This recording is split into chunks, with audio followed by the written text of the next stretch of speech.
शीशा देख रहे हो?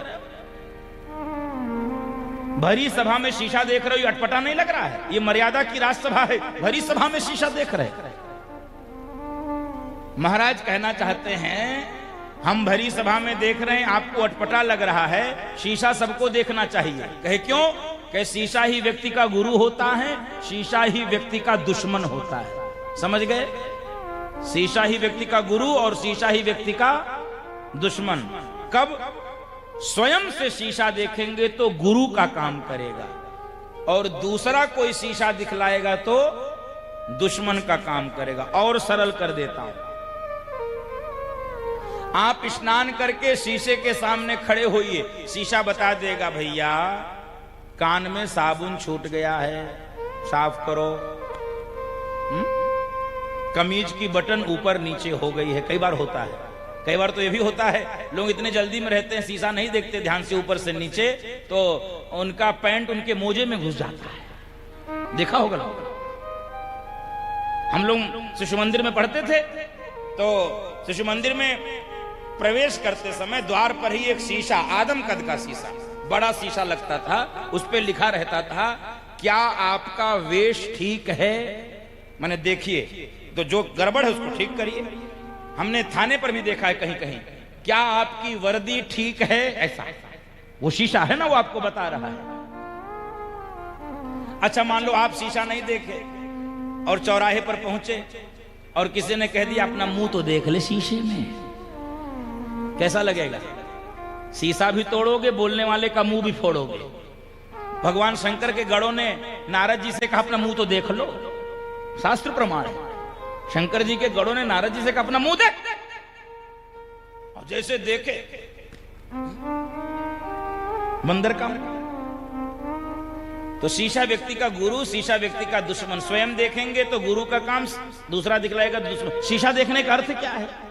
शीशा देखने का अर्थ है आत्मदर्शन, आत्मचिंतन, आत्ममंथन, आत्म मूल्यांकन, आत्म परीक्षण, सेल्फ एनालिसिस, सेल्फ एग्जामिनेशन, आत्म संवाद।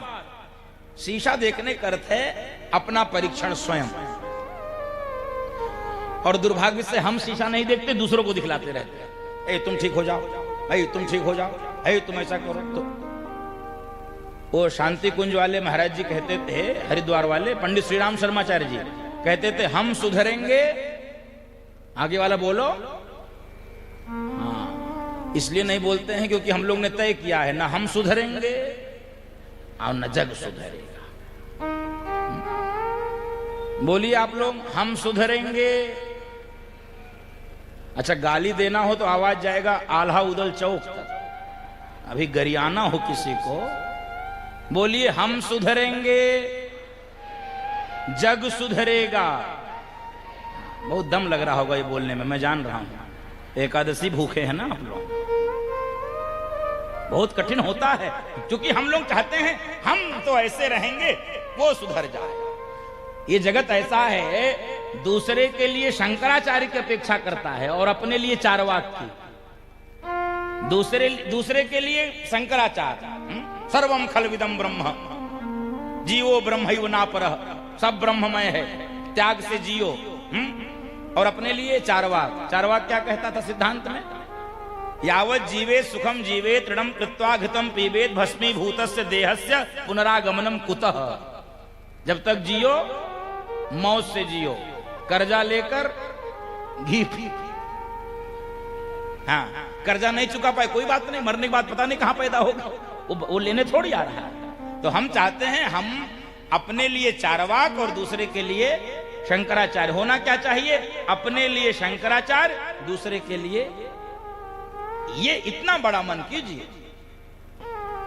हम दूसरों को शीशा दे। एक दो परिवार आमने सामने रहते थे, ध्यान से सुनिएगा। दो परिवार आमने सामने रहते थे। तो एक पति पत्नी अपने छत पे बैठ के चाय पीते थे। चाय जिस समय चाय पीते थे उसी समय सामने वाले घर की जो माता जी थी वो कपड़े धो के लाके फैलाती थी।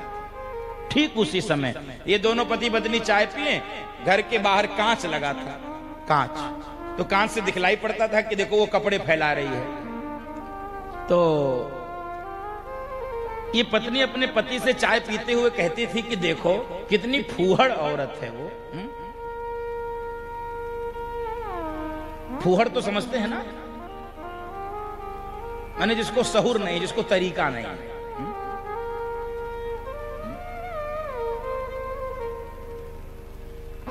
बताओ गंदा कपड़ा धोती है, बताओ कपड़े पे मैल लगा हुआ है, प्रतिदिन कहे, फिर दूसरे दिन चाय पिए, फिर वो कपड़ा फैलावे, उसी समय टाइम मैच करता था।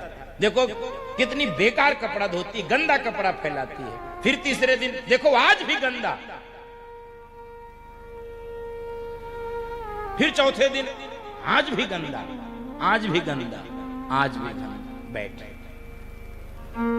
बंधुओं माताओं, एक दिन चाय पी रही थी, सामने वाली माता जी कपड़ा फैलाई, इसके चाय का कप यहीं रुक गया। अपने पति से कह रही, अरे आज इसने कैसे साफ कपड़े धो लिए, सूर्य पश्चिम से निकला क्या, आज इसने कपड़े साफ कैसे धो लिए। पति ने कहा, देवी जी ये कपड़े रोज साफ धोती थी, हमारा ही कांच गंदा था, आज अपने कांच को हमने साफ किया, सामने वाले का कपड़ा साफ दिखने लगा। बोलो भक्त वत्सल भगवान की। हम अपना कांच कबो नहीं देखते हैं।